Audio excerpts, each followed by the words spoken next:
Welcome to Flipping Houses for Rookies, the only podcast that shows you how to take back your financial freedom and live the American dream by becoming a real estate investor. Without the banks, without the big wigs, and without the realtor's nonsense. This isn't about selling you coaching or some get-rich-quick scheme. It's about opening your eyes to the possibilities so you can make real chunks of dough, buy your life back, and become a free American. With over 400 episodes aired, we're delivering everything you need to know to find deals, talk to sellers, structure deals, and win big. It's time to take action, change your mindset, and claim what's yours. Real estate is the key to your freedom, and we're here to show you the way. Subscribe now and catch our latest episodes on YouTube at Flipping Houses for Rookies, because your financial freedom starts today. Now, here are your hosts, Bill and Pete.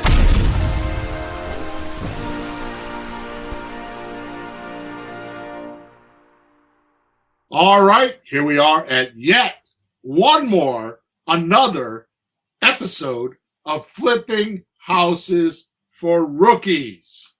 And I have to say, this is episode number 443. And if you've listened to all 450 hours of training we have in these podcasts, you probably aren't a rookie anymore.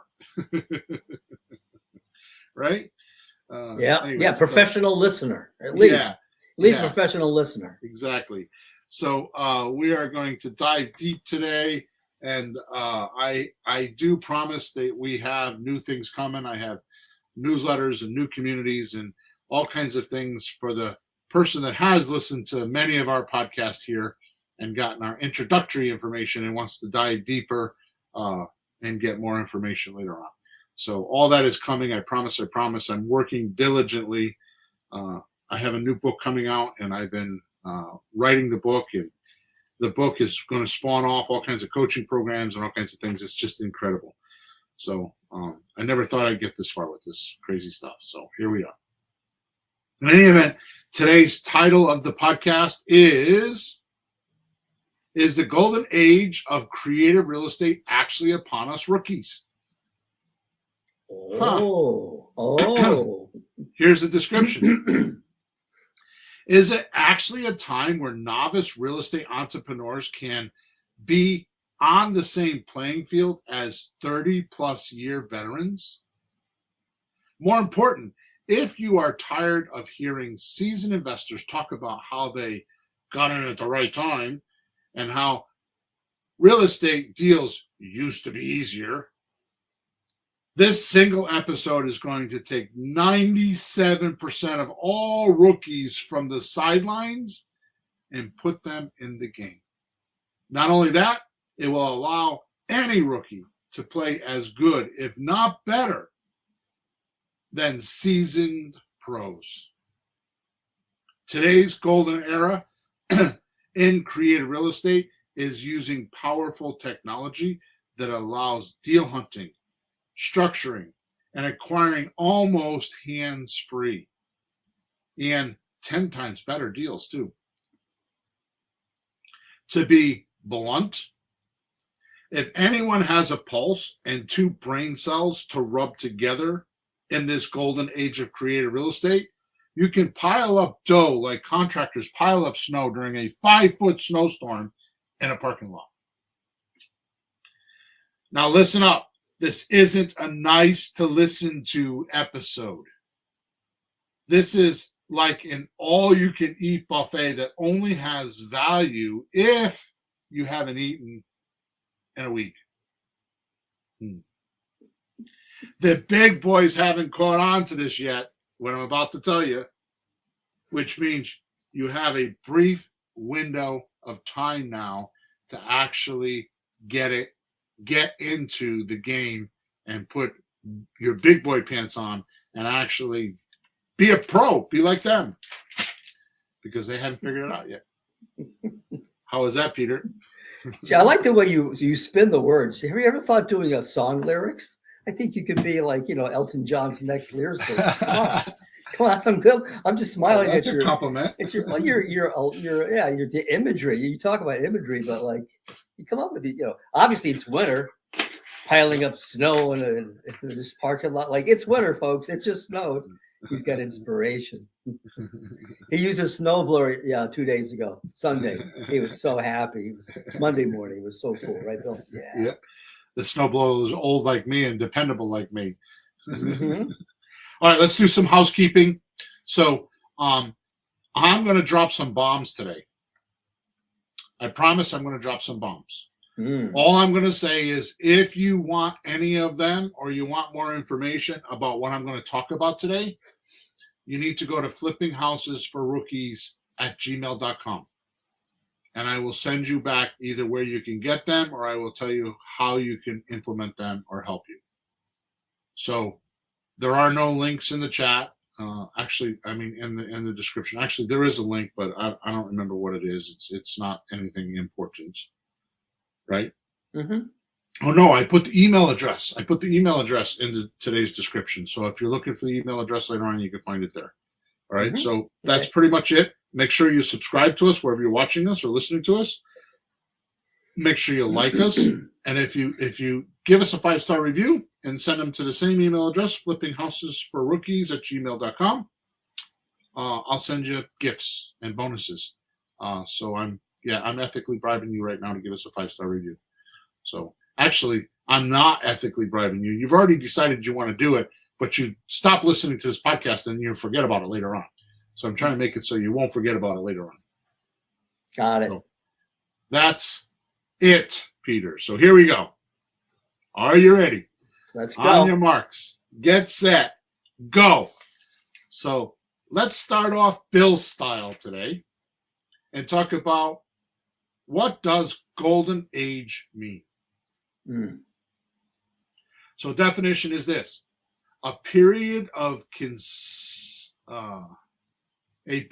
considered the peak in history, or a time the greatest achievements were made.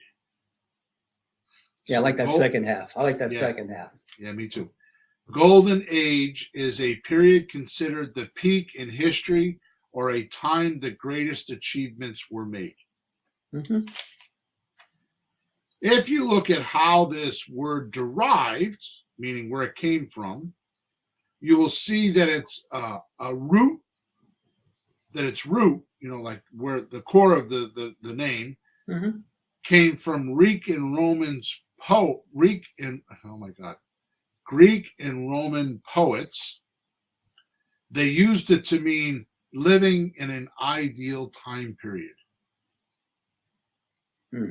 So golden age was, according to the Greeks and Roman poets, living in an ideal period. Right. That's more like gold. Yeah, it's more like what we're going to talk about today because it is an ideal period. Now, I want to emphasize something because we're in Bill's head right now, right? Oh God. Oh God, help us all. What we're going to talk about today is really spectacular. It's like over the top, and I'm going to prove it to you. Okay. I'm gonna prove it to you because I'm gonna actually use some of the technology on this call. Oh, cool. Okay? On this podcast. All right. But realize it's the worst it will ever be right now. Right? Because remember, in 1920, when the automobiles were really like automobiles, right? Think about 1920. Cars were like the thing. I mean, coming up from horse and buggy, they were exceptional. But now look at them 100 years later, and we look at those cars, and they were actually the worst cars that we ever had. Oh, well, yeah, it's comparison. It's a comparison. They were in the beginning, and they were kind of primitive, right? Yeah. Yeah, I'm watching one of those TV shows, Yellowstone, 1923, and you look at one of the towns, and there's horses going up and down, and then cars going up and down. Horses going up and down, cars going up. It's it's the strangest thing we've ever seen. But yeah, there was a huge transition then. We're going to get one of those newfangled cars. And they were driving in the freaking no top, no heat in winter, like convertibles. Like, they thought it was great. Like, dude, put a cover on the thing. And look at us now. And to realize that we changed presidents. And the new president just yesterday or day before yesterday, raised 500 million. Million. A billion? Oh, billion. Billion. $500 billion dollars to enhance technology, mostly AI. Mm-hmm. So what we're using right now is primitive and compared to what's coming, but it's really far advanced compared to where we came from. Sure. Right. Sure. So, which brings me to ask our listeners to consider cyclic eras. Cyclic means occurring in cycles or regularly repeated, right? Mm-hmm. Kind of like the pandemic happened in 1916, right? Yeah. And then it happened again in 2020. That's a cyclic type of era, right? Mm-hmm. What I'm referring to is the famous 1920s, right? Which were often called the Roaring 20s, right? And meant a period of significant economic prosperity, rapid social change, and a culture flourishing across the Western world. Okay, so get what I'm telling you, Peter. I'm referring to what I'm going to show, what we're going to talk about today. Look what I'm bouncing it up against. The Roaring 20s. Listen to the words I'm using, right? This is how spectacular I think it is right now in creative real estate, right? Yeah. Right?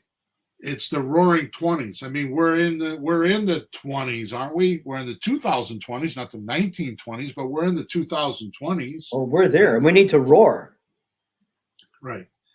And we're talking about significant economic prosperity, rapid social change. I mean, just the Realtor Association, National Realtor Association, being sued, that's a rapid social change in real estate. Mm-hmm. It changed how real estate, and the realtors kind of play it down, but it changed. I mean, I got a couple properties I'm selling with a realtor right now, and it is significantly different. Yeah. Significantly different. Mm-hmm. Right? And a culture flourishing across the Western world, aka America. Right? So I'm not using my words lightly here because I do feel this way, right? Yeah. Which means, by the way, was and still considered having a sense of optimism and total exuberance, particularly with today's noble and mass-produced technology like artificial intelligence and tools just like it to make common folk look and feel like Einstein himself. Because that's what AI does, right?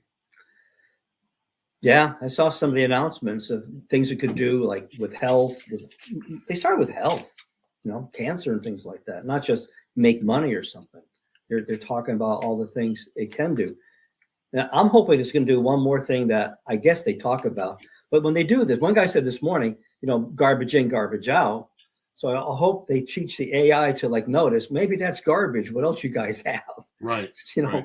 Don't just jump in with your assumptions where they should start if you're so smart. Let the thing go to the beginning of a cycle or the beginning of a problem, back up. Where does it really start? Because that's a big miss in a lot of subjects.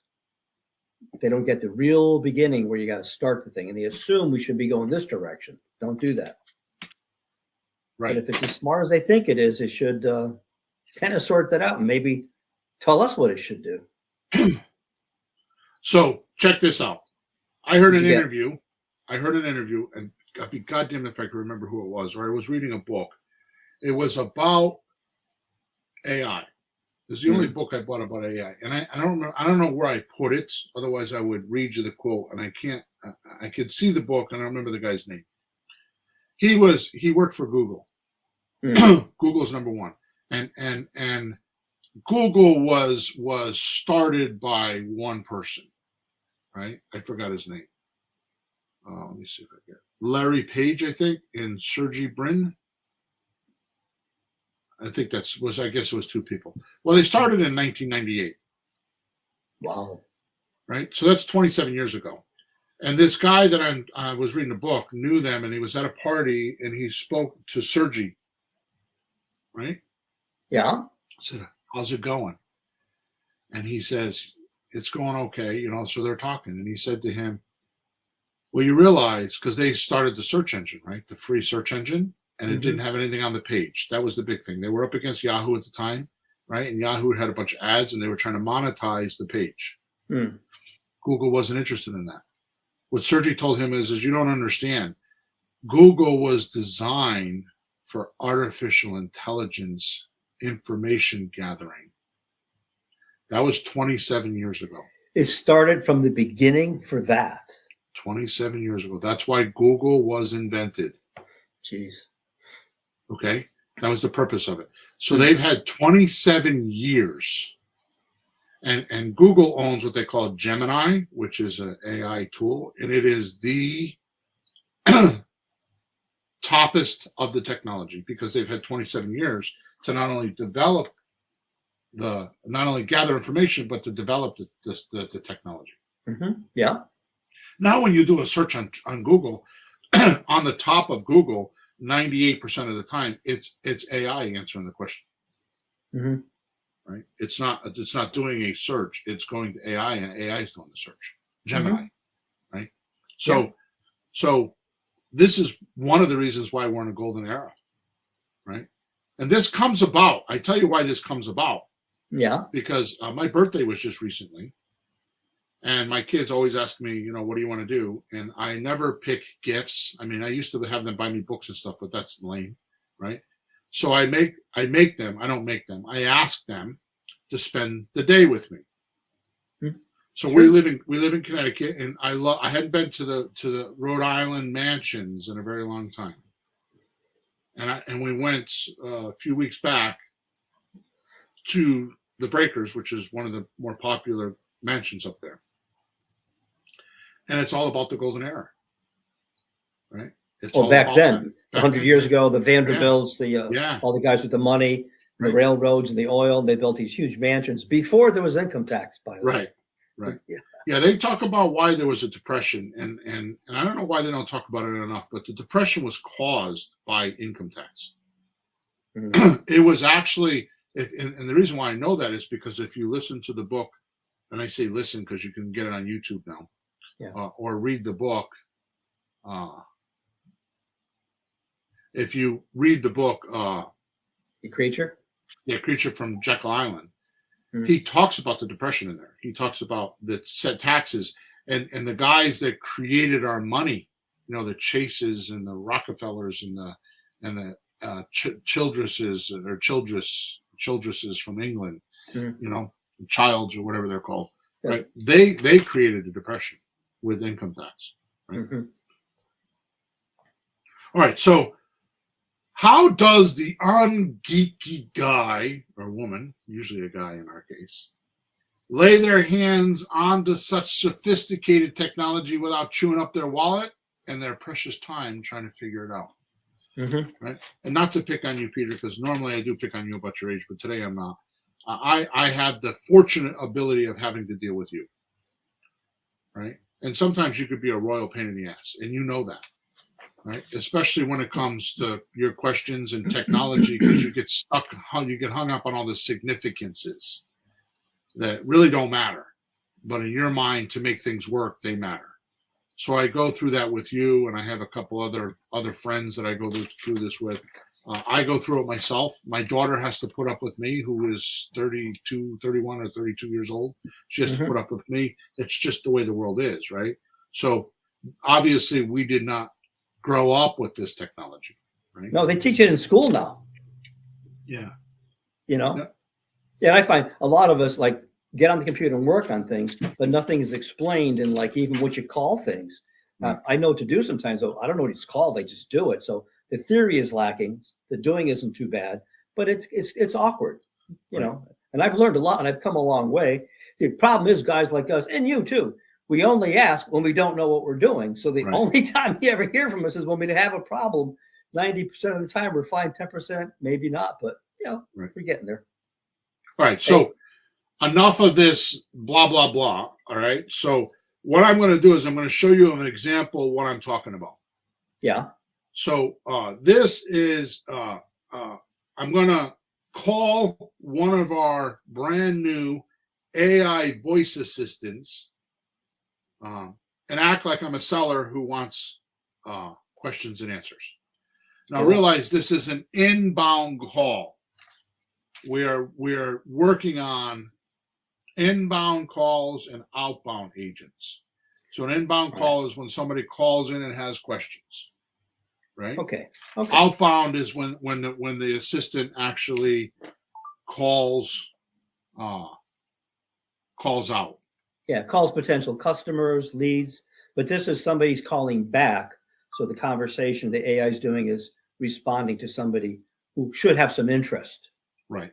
Okay. Okay, so let me just fumble around my phone here for a second. Mm-hmm. Get it ready. Yeah, if you think about it, every time you pick up the phone, you call the bank, it's an AI talking to you now. Yep. You know, I go, agent, please, live person, now. No, I don't want to see the menu on my balance. No, I don't want to see my menu on my interest rate. All right. So I just need to, if you can hear it, just shake your head, okay?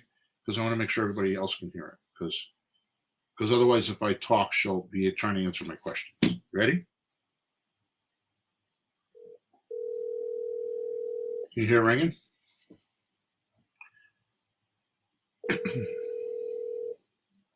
Hello, I'm Reba, your real estate assistant.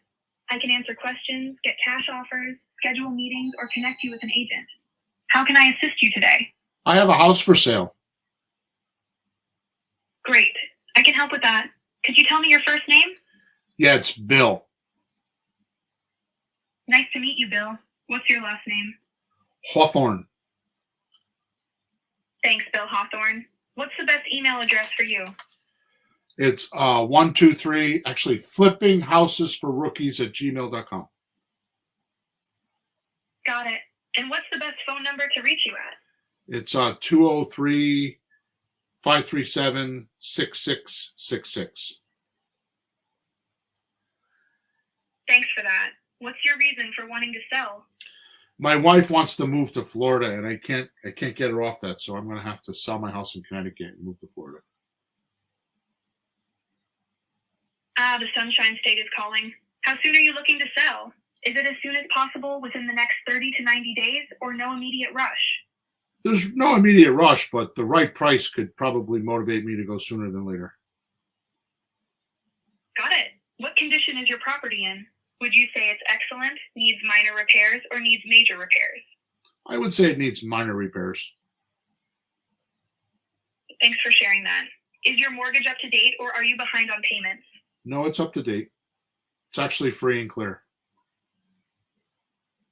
That's great to hear. What's the property address, including street, city, state, and zip code? It's 73 Swain Avenue, Meriden, Connecticut, 06450. Thanks for all the details, Bill. I'm now analyzing your property using our True Offer property analysis. While I work on that, do you have any questions for me? No, not right now. I want to hear your offer first. All right, I'm on it. Based on our analysis, properties similar to yours are currently valued at approximately $300,000 in this market. Here are the offers available for you right now. 1. Quick cash. Offer $240,000. 2. Market match. Offer $300,000. 3. Max value offer $309,000. Which of these offers sounds like the best fit for you? So if the comparables are $300,000, how are you offering me $309,000? Well, how does that happen? Great question. The max value offer includes a bit of extra negotiation potential, allowing for a slightly higher price than the current market value. It's designed to give you the best possible return while still ensuring a fast closing. Does that sound appealing to you? It sounds too good to be true, so that's what I'm worried about. I'm waiting for the other shoe to drop. I totally get that, Bill. It can seem surprising. Our offers are based on a thorough analysis of market trends and property conditions. There's no hidden catch, just options to fit different needs. Would you like to discuss this further with an agent? Yeah. What would the agent do? Is he going to try to sell me something I don't want? I mean, I don't like talking to people. I have phonophobia, so I don't like talking to people. No worries, Bill. The agent is there to help answer any questions and guide you through the process. They won't pressure you into anything you're not comfortable with. If you'd prefer, we can keep things simple and stick to our conversation here. How does that sound? No. Well, are you able to make a deal with me? I mean, suppose I wanted the $309,000. What happens next? If you're interested in the max value offer of $309,000, we can move forward with that option. I can help schedule a meeting with an agent to finalize the details and ensure everything goes smoothly. Would you like me to set that up for you? Yeah. Well, first of all, how long does it take for you to sell it and for me to get the money? With the max value offer, the process is typically quick. You could close and receive your funds in as little as a few weeks, depending on how everything lines up. Would you like to proceed with scheduling a meeting to discuss this further? Yeah, let's do that. Let's schedule a meeting. My assistant will send you a text and schedule that meeting for you via text. Great. I've scheduled a meeting for you. You'll receive the details soon. If you have any more questions, feel free to reach out. Well, when did you schedule the meeting for? You didn't even ask me what times I had available. How do you know I'm going to be able to be there? I apologize for the oversight, Bill. Let's make sure we find a time that works for you. When would be convenient for you to have this meeting? How about tomorrow at 2 p.m.? Perfect. I'll set up the meeting for tomorrow at 2 p.m. You'll get a confirmation soon. Anything else I can help with? No, thank you for your help. You've been helpful enough for now.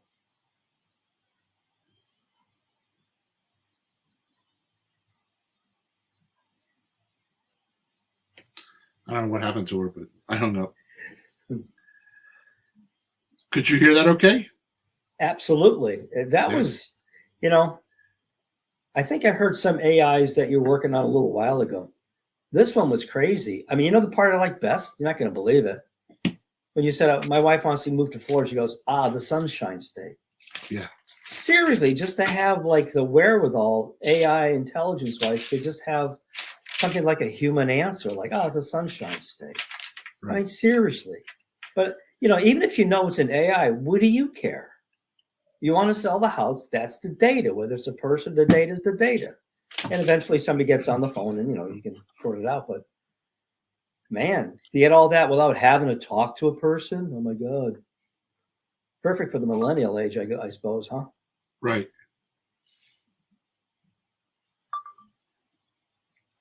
I'm sorry, I keep messing with my phone because we record this on my phone and I want to make sure we continue recording. So, yeah, so that property was just a random property. I actually own the property and have a tenant in there, but so I just picked a random property because I was curious to know how much it was worth. Oh. Right?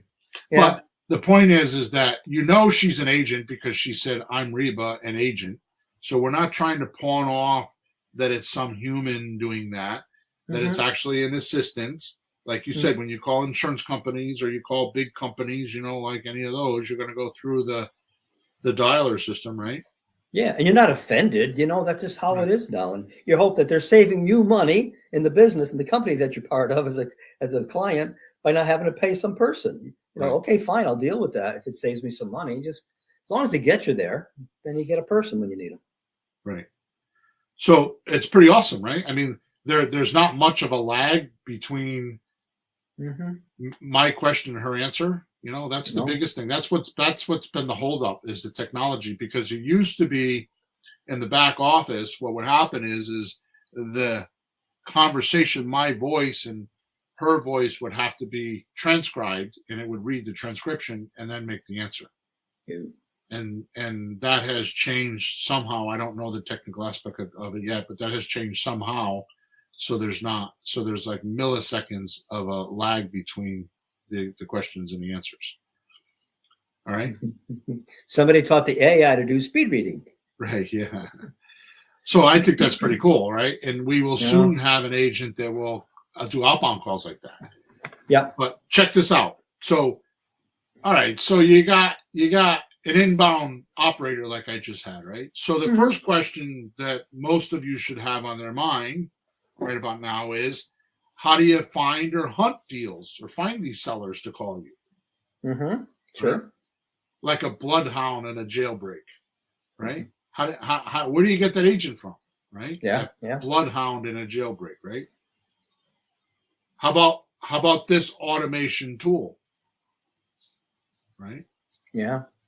A robot or a trained tool scrapes the web while you're catching your beauty sleep, skip traces the leads found, then puts them into a piece of software that, one, pulls the comparables for the property, puts the data it found online into our famous creative calculator, right? This is why the calculator was originated way back when. It wasn't for our users to use it. It was for this point. Right. When we did it 2 years ago, right? Mm-hmm.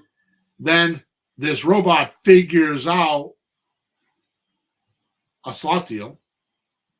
Now it can do all the deals, or will do all the deals, right? But we want to do the slot deal because the slot offer, which is a sandwich lease option transfer, is when the seller holds a property for 3 years and makes the most amount of money. So the slot deal is always going to be 33 to 35% above market value. That's why she's giving me the price of 309. We're still working on that. There's a couple things in there that I noticed, right? We're still tweaking it, right? Yeah, because the 309 is not that percentage. That's really low. It would be much more than that, right? It'll be, yeah, well, it will be almost 400,000. Yeah. Right. So we want to give that offer to pique curiosity. Mm-hmm. So that'll be the first one forward, right? Then get this, Peter. So it not only scrapes the internet, gets the deal, it scrapes the person's name and gets their phone number, their, all that information, puts it into the system. Once it goes in the system, it automatically puts it in the deal calculator and it produces which deal we should send first. Then it produces a memorandum for the seller. So it makes the offer immediately. So right now you're talking about not what you just showed us, somebody calling in. You're talking about the robot that sends these out in the first place to what gets scraped on the internet. Right. And So the question is sent to them. So the question in your mind should be, because I talked to the inbound robot, how would you find and hunt down sellers fast, like a bloodhound in a jailbreak? Right. I'm telling you how we're doing it. And that led up to the point of somebody calling in then. Yeah. Cool. Or texting, right? Yeah. They'll probably call in, right? Yep. Now, check this out. This will sound insignificant to most, but I have to tell you, this was a hurdle that we had to overcome. Mostly Sean. Sean does most of this, right? Yeah. Once we had the memorandum, we take a picture of it. So it's a photograph. And that's what we text. And the reason why we do that is because, first of all, older people don't have to worry about the technology. Mm-hmm. You just open it up and it's like looking at your grandson or your favorite dog or a horse or whatever. Mm-hmm. And number two, you don't have to push any buttons. Like with a PDF document, you have to push buttons to download it. And some phones can handle that. Some phones can't. This works on everybody's phone. It's a picture, as if I took a picture of the bridge in my backyard and sent it to my mother. Would that be a JPEG in that case? Yeah. Or a PNG, one or the other. Mm-hmm. Right? It's pretty cool, right? Yeah, no, I've seen some of them. So now that would prompt somebody to call you, right? Well, yeah, when texts go out, a large portion of the time people go, well, what's your offer? Right. And you can be there all day texting back and forth, but you can't do that. It's very unwieldy. It's just perfect. What's your offer? Well, they get the offer before they even ask, because that's what they want to know. What have you said for 10 years? What do people want to know when they're selling a house? They want to sell it. No, they want an offer. You don't sell until you get an offer, because you want to compare it to if it's what you want and what you think you can get. You want to see what's the damn numbers. Yeah, Michael says he must have put this up when I would just say connect me to an agent. That's right. I went a little bit further with it because I wanted you guys to hear how the robot sounds. I would have went to the agent much earlier. By the way, I have them changing that from agent to entrepreneur. Do you want to speak to one of our specialists? Yeah, we don't think it's a real estate agent otherwise, right? And that's fine because we are going to be using this for real estate agents. Real estate agents could use this as well. Yeah, it's not just investors, right? Mm-hmm. Right. So I'm talking way ahead of my time. But I suspect within the near future, meaning the next maybe 30 days, possibly 60 days, I think it'll be 30 days. Imagine we do what we just talked about. So we scrape the internet, we get the lead, we put them into our system or into a system, into your system, right? Mm-hmm. It pulls comparables for the property, right? Mm-hmm. Puts the data into our famous calculator, Creative Real Estate Calculator. It's going to pull the slot deal. Now you're going to have an option. You're going to have an ability in the calculator to put which deal. So if you only want to do subject to deals, you can put that first. Right. I suggest you do the slot deal because it's the highest number that you can offer, right? Then it produces a memorandum. It takes a picture of it and it texts it to the seller. The next thing that's going to come out is the outbound agent is going to call and say, did you get my offer? I texted it to you. Mm-hmm. Oh, by the way, we just sold a house and we have leftover buyers. This is why I'm doing this. Yep. Right? So that's coming. It's not here yet, but it is extremely close. Mm-hmm. Okay. Now, here's the thing. The robot and the software has not bothered you yet, right? It's working as if it were me because they're training the robot to be me, a 30-plus year veteran, right? Using the software and making the offer.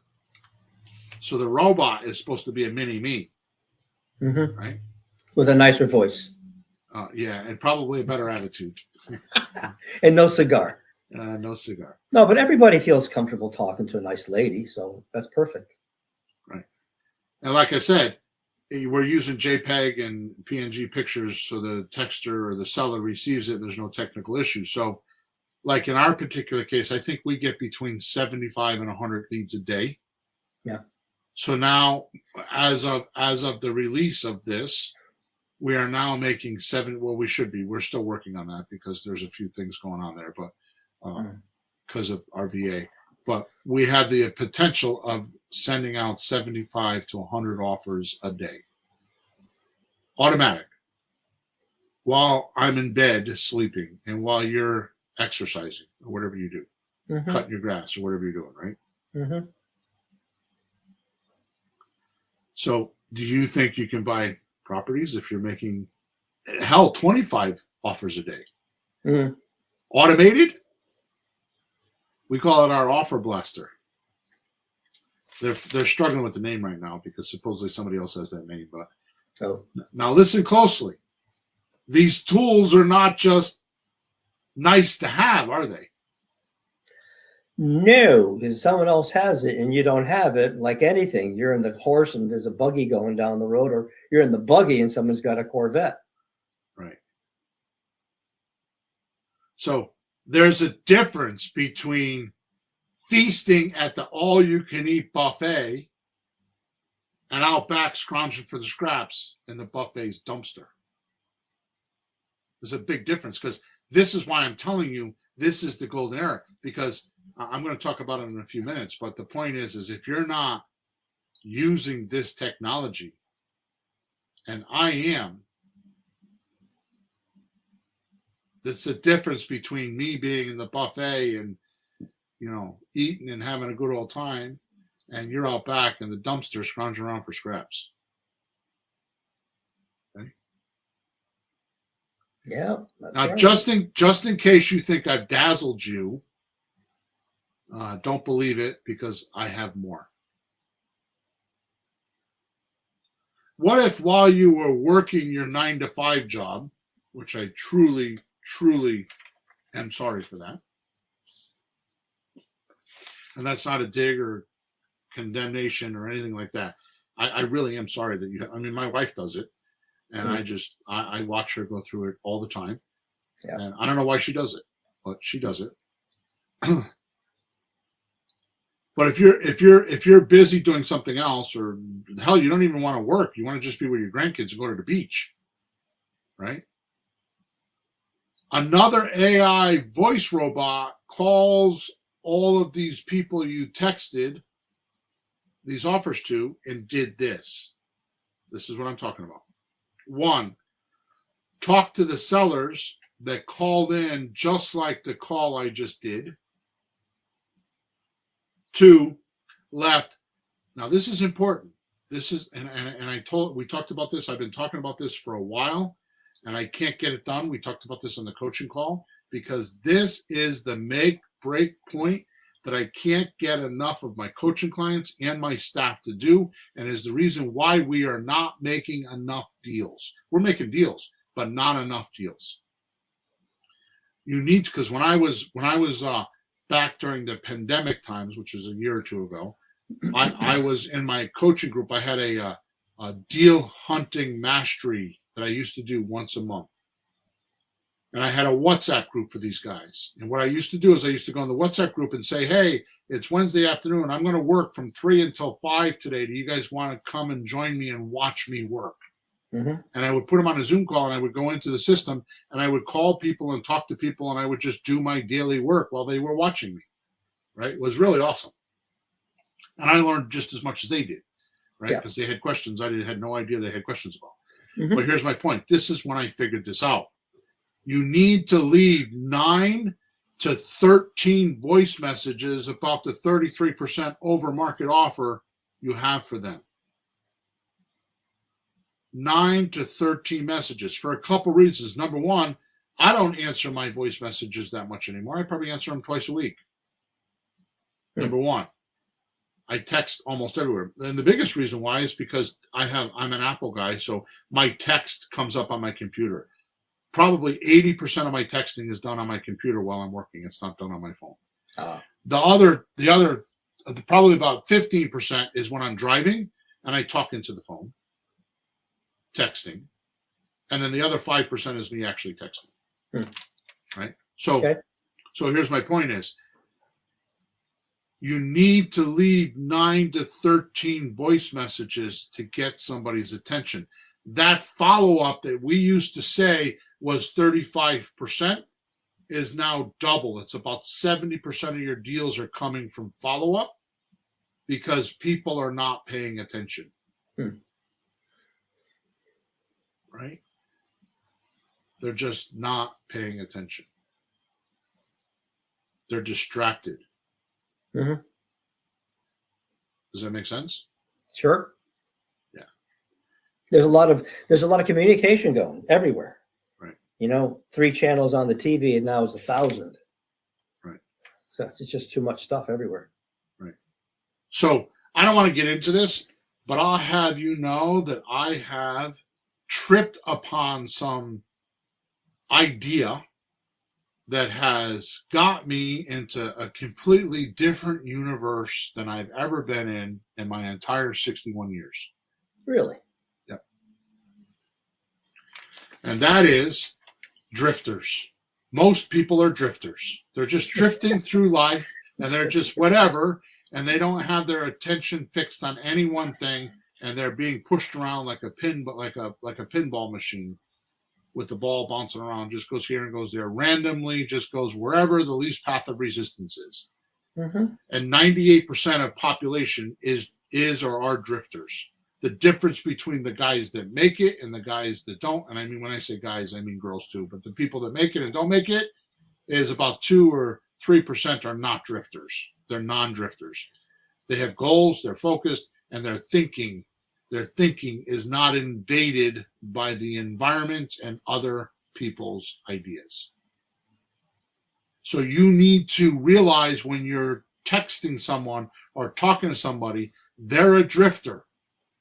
They're They're just meandering around life and just no real purpose, no real goal, just dealing with their problems, and that's as far as they can go.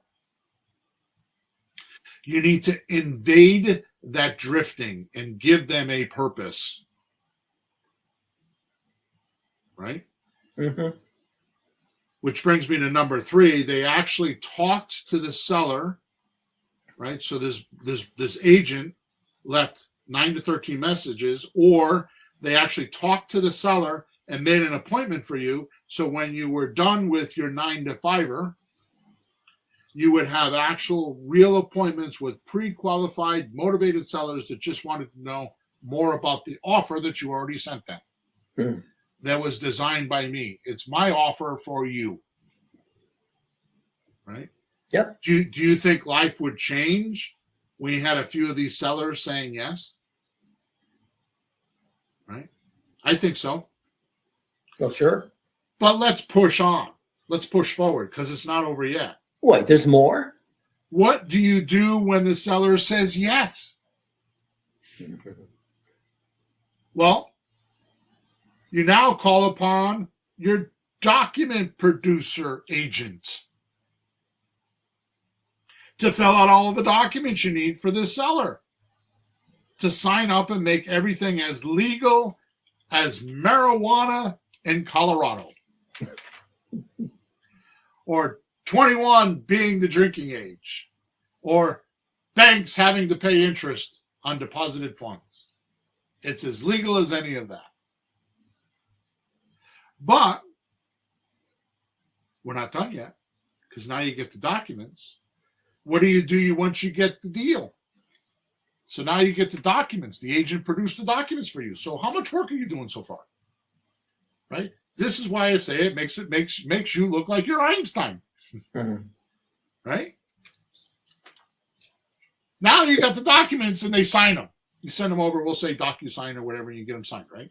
Mm-hmm. Now what do you do? We're not done yet. Well, now you call on your selling agent. You get the point. These are like employees. Each one of them is a very specific thing. What most people don't realize is with AI, or robots as I'm calling them, because I'm a boomer, right? What happens is they work best on very specific jobs. Mm. Makes sense. Right? You train them for a specific thing. Too many people try to get an AI to do 10 things, do the whole project in one prompt, and they make mistakes. The better way to do it is to have multiple agents, and then if you so desire, hook them together. So if there's 10 steps in the process, you have at least 10 agents, maybe 20 agents, and break up some of the tasks so they do half the task, and the other agent does another half the task. So that's what I'm doing here, is I'm breaking up the transaction into micro pieces, so each agent does a piece of it. And then the overall software runs these agents. In other words, in the software world, it's called triggers and tags.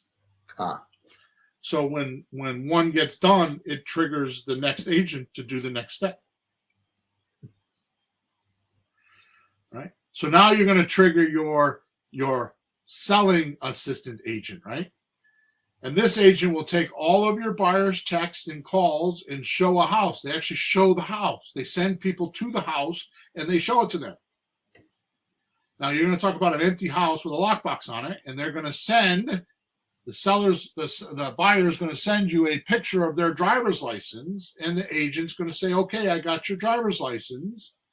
It's okay to go in.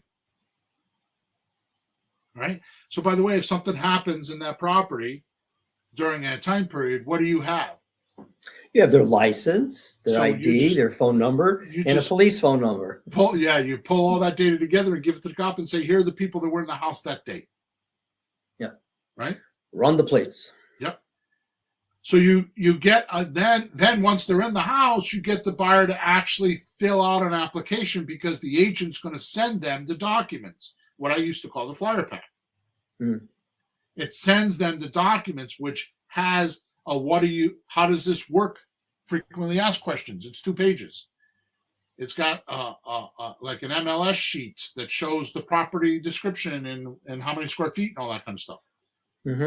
And then it has what we call the next step form, which talks about their deposit money. And then it has an application. Right? And you start talking to and reviewing only the people that send you the applications. Wow. Because the agents did all this for you. Your agents, your employees. Right? Imagine how much it would cost if we had to hire all these employees to do this for us every single day. No, you wouldn't, and you couldn't. So you'd be trying to do it all of it yourself. Right. So now let's go through the whole thing. Imagine this, Peter. Okay. Imagine this. Am I doing okay so far? I'm not like going too fast or too slow or anything like that. Well, I've been following it as it's been unfolding, but everyone else has been seeing this stuff happening one way or the other. So imagine this. Imagine this. One, you have a top-notch lead agent working for you. These are the different. You would have to hire these people in your business. Right. And now what we're doing is we're hiring these trained agents that I have trained to do it my way. Right? So you have a top-notch lead agent working for you. Right? Number 2, you have a first-class phone assistant who gives you pre-qualified, motivated sellers who want to talk to you about selling their house. Right? Yeah. Number 3, you have how about a 30-plus year veteran agent, right? That's modeled after me to do your deal structuring, so you never have to think about making a bad deal. Number 4, then a superlative documents agent, right, that has done thousands of docs in the past, do all of your legal documents. Number 5, then once you have the seller sign these completely legal documents, you initiate an out-of-the-world agent to talk to and or text sellers to handle all their questions about the property and get buyers to send in their applications and other documents so you can decide who is your best buyer. And the number 6, now that you have a buyer picked, your employee or your last wizard agent to have them do all your closing documents to sell the property or the lease option to put them into the property so you can collect big checks and move on to the next deal that's waiting for you. Right? Now, there's a lot more to this because, like, for example, with sellers, the big thing, especially when you're testing, I'm writing a book right now about this, right? I don't have a name for it, but I got to tell you, it's probably, I've written about 6 or 8 books, and this one, like, it has it all, man. It's so cool. It is so, I read it, I get goosebumps. And I'm writing it. I go back and proofread it, and it's just like the next day or 2 days later, it's just incredible. Because it's taken me all this time to get things concise and easy to understand. Yeah.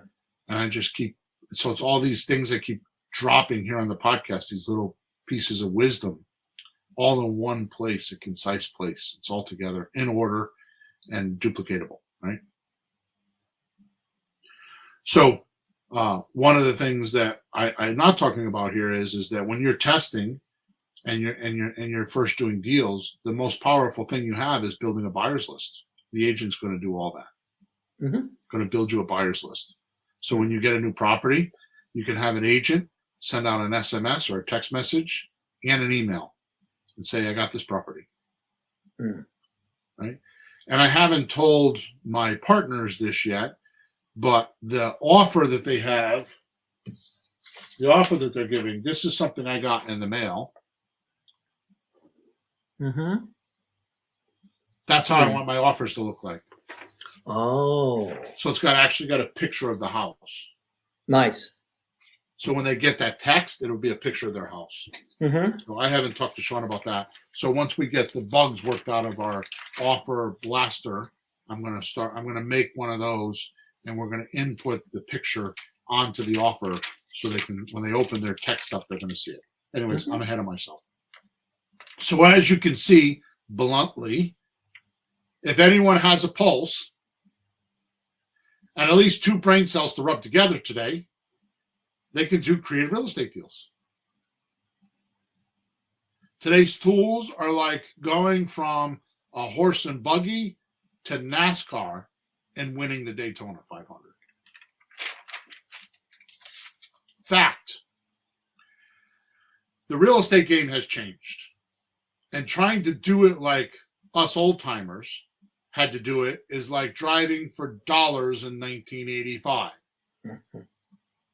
It just won't work in today's environment. You can still get a house, right?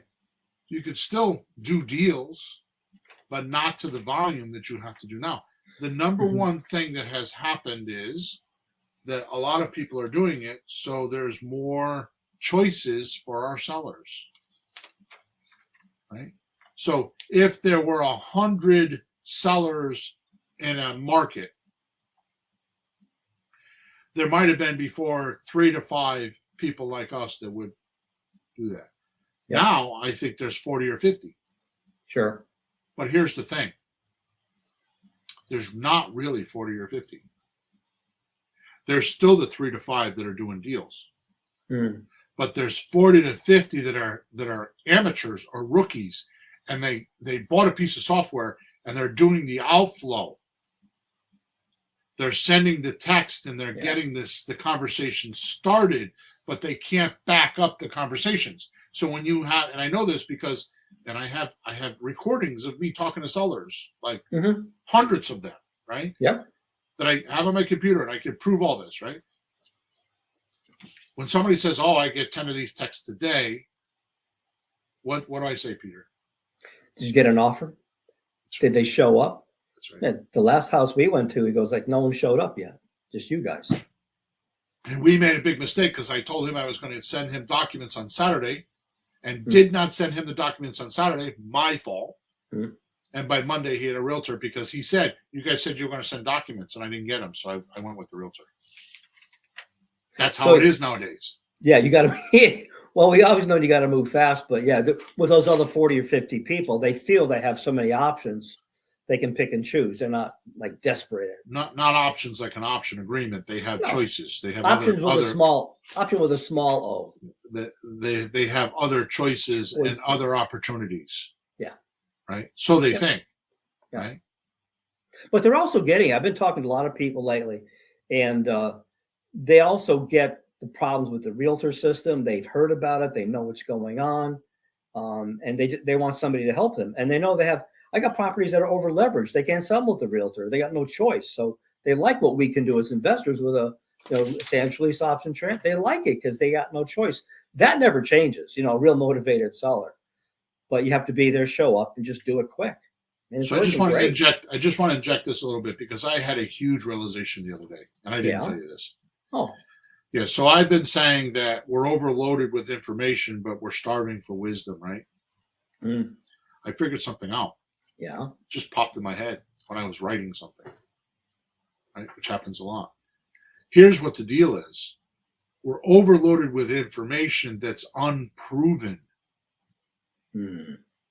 It's unproven information. We think that the information's good, but we haven't proven that it's viable. Right. It's unproven information. The wisdom that you're starving for is proven information because it's knowledge plus experience is the definition of wisdom. So a lot of people carry around unproven information in their mind thinking that they're ahead because honestly, what most people think is valuable information is run-of-the-mill conversation, and they don't know it. Mm-hmm. My partner was like that. He would sit down at a lunch table and he would, oh, well, Mona and I, and he would tell me, he would recite the news, the same news that I watch, but he thought he was of the elite and had the information that I didn't have. But it was just common knowledge. Most people have information that they think is senior information, and it's just common knowledge. Yeah. So your seller is going to be this way. They think they have unproven information, thinking that it's senior information. Oh, I got 10 people that want to buy my house. It's unproven information. Yeah. Would that lead to the lack of trust that they have and then start to feel that a lot of this is a scam? Right. That's right. Which is why we actually send documents and we show up. That's right. Cool. That's why we're cutting edge with information, because we're not doing what everybody else is doing right now, just texting and trying to make an appointment. Yeah. You know what's weird? If you think about it, at the one end, it's the highest tech you can have, the AI and all the automation. But at the other end, bang, live people show up, because in the end, a machine's not going to come to the door. An AI is not going to knock on the door and sell it. Yep. A bank is a real place with real people. It's real money, and it's a real house. It's real sellers, real buyers. So when we show up as real people, it actually completes the scenario from the highest tech to the oldest school of like a person knocking on the door. Yeah. And there's nothing more trustworthy than having somebody actually show up. I had a partner one time when computer, because I like yourself have the age span of like TVs evolving, right? I mean, I was born in '63, so TVs they came out in the '50s, so they weren't fully evolved, right? I've watched cars evolve, right? I've watched all this technology evolve, and one of the things that I have watched evolve probably the most is the internet. Yeah. Right? Because we didn't have this stuff back in the day, right? Nope. All right. So without cutting edge technology like I just spoke of today, there is absolutely, positively, definitely no way, absolutely no way you're going to scale enough to replace your income. Just can't happen. We are in the golden age right now. It's at your fingertips. So doesn't mean that you still can't watch a free YouTube video and listen and read a book and do a deal or two. Doesn't mean you can't do that. It is still possible. It won't be for very much longer, right? It's kind of like using a rotary phone on your wall. Like, how long can you go before you have to spend $1,000 for an iPhone, right? Using your phone on the wall. Yep. Right? How long can you go and not have a computer, or say, I'm not computer smart, I'm not that good at computers? How long can you go using that excuse? I'm not good at computers is no longer a plausible excuse. It makes you look like a dummy. It makes you look like you really don't want to solve the problem. Mm-hmm. You can't say, I don't know how to use a computer. It's like saying I don't drive. Yeah. Are you kidding me? You're definitely not going to replace your income. Definitely not going to replace your income, or retire early, or do deals while you are sleeping, or send out hundreds of offers while you're eating your cornflakes in the morning. Can't happen. Just can't happen. Mm. And I promise you, if you think that it's been going too fast, I have a lot of faith in what I've heard, but I'm extremely optimistic at what the new president has just done, like spending $500 billion in AI. That scares me a bit. But what calms my anxiety is that there's 3 people, and I don't know their names because I didn't look, but there's 3 people that are going to be in charge of it. See, here's the thing. I'm not afraid of AI because it's been around since 1998 with Google. Mm-hmm. What you need to worry about with AI is whose hands is it in? Is it in Batman's hand? Or is it in the Joker's hands, or the Penguin's? Exactly. Right? So who's running it? The Penguin and the Joker together, or Batman? I just hope it's not the Riddler. Yeah, or the Riddler. There you go. Yeah. No, it's like the guy from Oracle, and is the Google guy there? I didn't look. I haven't had a chance to look, but I know he put 3 guys in charge of it, and that's where it's at.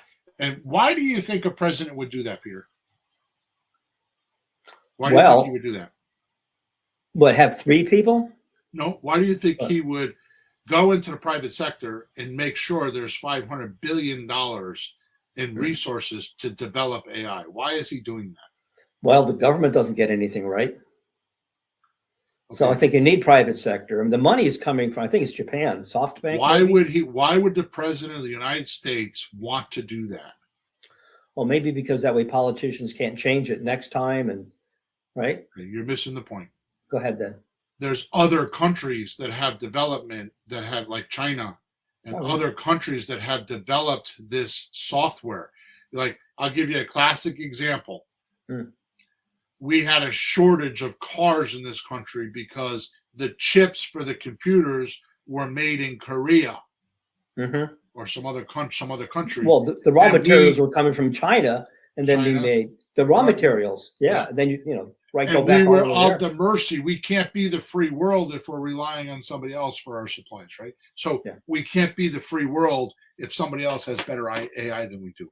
If we have somebody else that has robots and the technology like we do, we can't be behind the technology. Why do you think the new president has said we're going to put people on Mars?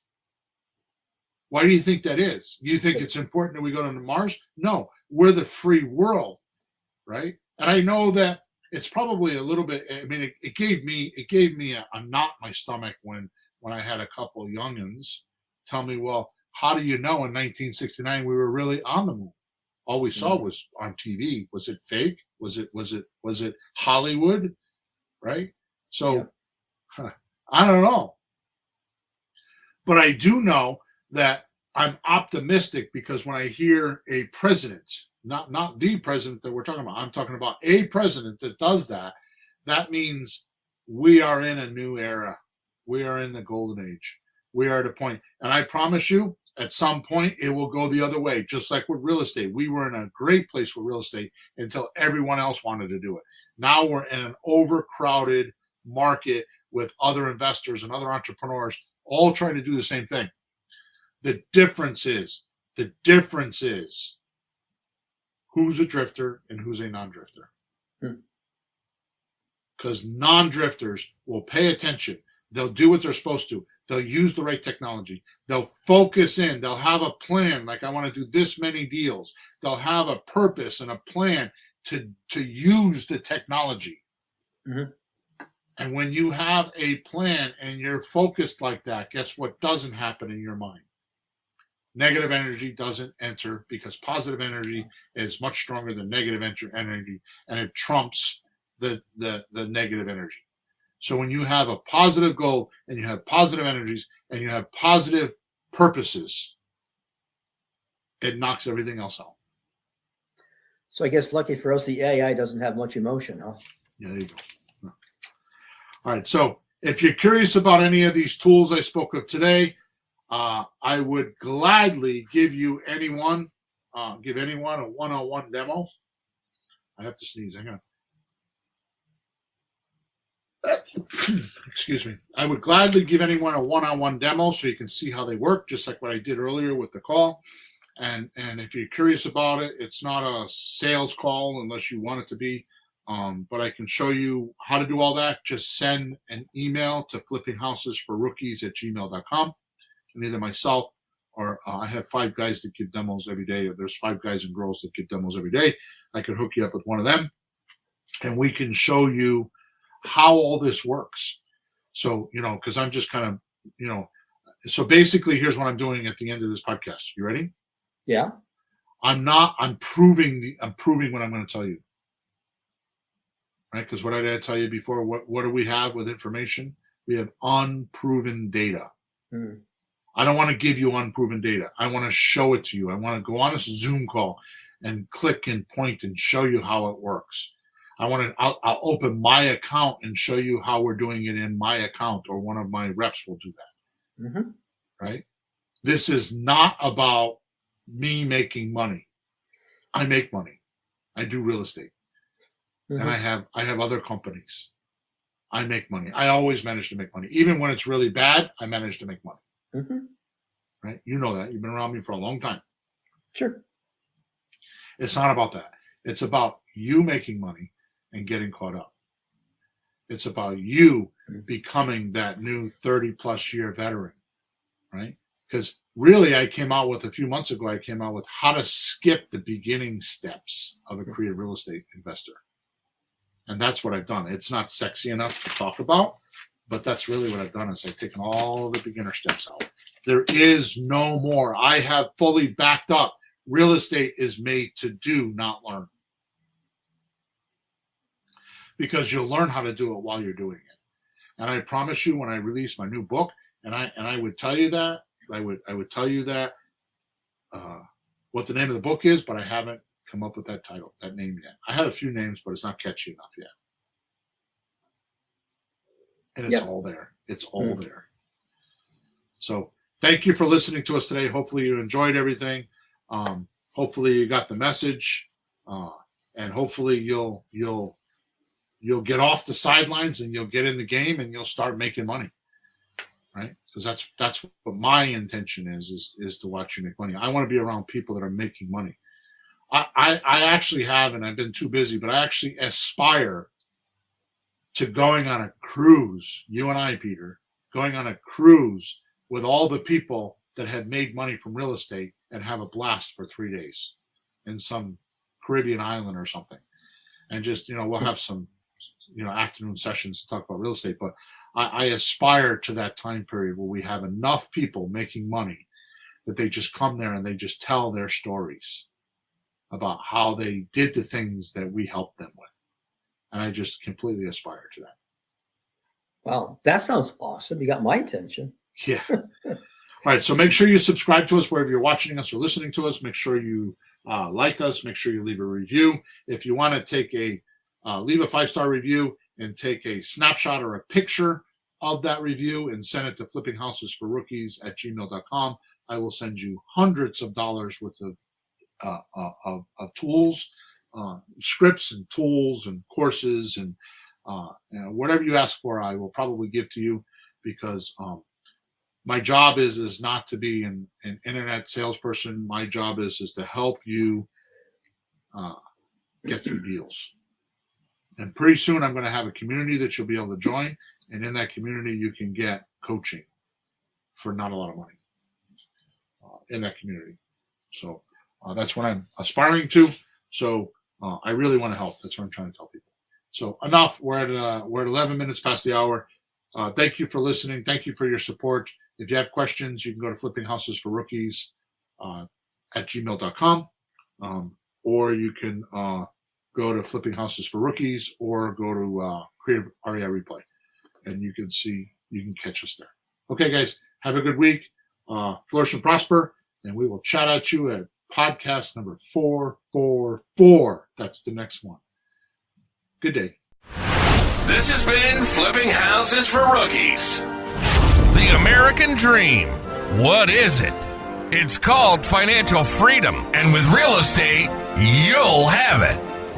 Without the banks, without the bigwigs, and without the realtors' nonsense. Bill and Pete are two real estate investors with 30 years plus of experience, hundreds of deals under their belts, and a mission to change the way you think about creative real estate. Do be sure to like, rate, and review the show. And after that, hit up our YouTube channel at Flipping Houses for Rookies /streams. We'll be back soon, and see you then on Flipping Houses for Rookies.